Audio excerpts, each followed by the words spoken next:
டேஸ்ட்டாக ஹெல்த்தியாக வடகரி எப்படி பண்ணுறதுன்னு பார்க்கலாமா? ஒரு கப் அளவுக்கு கடலைப்பருப்பு எடுத்துகிட்டு நல்லா 1 மணி நேரம் ஊற வச்சுக்கலாங்க.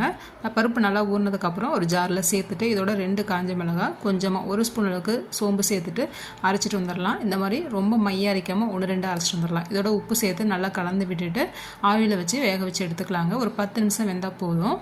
இதுக்கு பதில் நீங்கள் ஆயிலில் கூட நல்லா தட்டி போட்டு பொரிச்சிட்டு வடகரி பண்ணிக்கலாம். அதுவும் நல்லாயிருக்குங்க. பாருங்கள், இந்தளவுக்கு நல்லா வெந்ததுக்கப்புறம் ஆற வச்சு எடுத்து வச்சுக்கலாம். கடாயில் 2 ஸ்பூன் அளவுக்கு எண்ணெய் விட்டுட்டு கடுகு ஜீரகம் தாளிச்சிக்கலாங்க. அதுக்கப்புறம் 1 கப் அளவுக்கு வெங்காயம் சேர்த்துட்டு வெங்காயம் நல்லா வதங்கினதுக்கப்புறம் 2 பச்சை மிளகாய், 1 ஸ்பூன் இஞ்சி பூண்டு பேஸ்ட் சேர்த்துட்டு இதோட 2 தக்காளி இந்த மாதிரி சாப் பண்ணிவிட்டு சேர்த்துக்கலாம்.